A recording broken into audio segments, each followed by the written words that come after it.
कई माताएं बहनें ऋषि पंचमी व्रत के उद्यापन को लेकर बहुत परेशान रहती है कि क्या हमें उद्यापन करना आवश्यक है। तो आप जाने कि हाँ, आवश्यक है। ऋषि पंचमी का उद्यापन करना आवश्यक है और आप दो तरीके से उद्यापन कर सकते हैं। पहला, जब माताओं बहनों को रजो धर्म आना बंद हो जाता है तब वह इस व्रत का उद्यापन करें।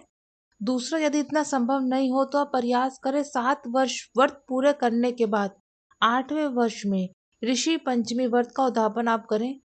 अब यदि आप 8वें वर्ष में उद्यापन नहीं कर पाए तो आप किसी भी वर्ष में 9वें, 10वें, 11वें कभी भी जो है आप उद्यापन कर सकते हैं। बस आप ध्यान रखें 7वें वर्ष ही उद्यापन आपने नहीं करना। 7 वर्ष पूरे हो जाने के बाद 8वें वर्ष या उससे अधिक कभी भी आप ऋषि पंचमी का उद्यापन आप कर सकते हैं। अब जाने उद्यापन कैसे करें। ऋषि पंचमी का उद्यापन करने के लिए आप जिस प्रकार व्रत रहती है उसी प्रकार आपको व्रत रहना है। व्रत रहने के बाद जो स्नान आदि का नियम है उस नियम का पालन करें। उसके साथ साथ देवताओं का पूजन में गणपति लक्ष्मी का पूजन, कलश देवता का पूजन करें। उसके साथ साथ सप्तऋषियों का पूजन करें, वरुधति का पूजन करें। पूजन करने के बाद अग्रदान करें, ऋषि पंचमी की कथा बोले सुने।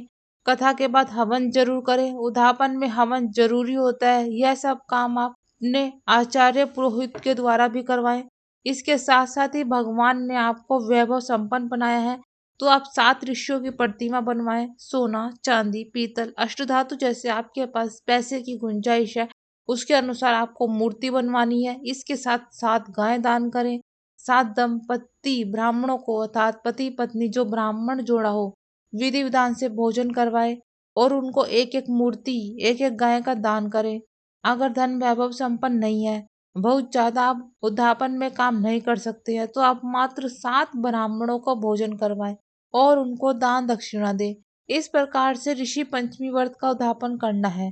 अंत में सभी मूर्तियों का विसर्जन करने के बाद गाय को भोजन कराना आप नहीं भूले। जब तक उद्यापन की पूजा पूरी नहीं हो जाए, जब तक हल का जो जोती हुई भूमि होती है उसमें पैर नहीं रखती, पूजा करने के बाद ही जा सकती हैं।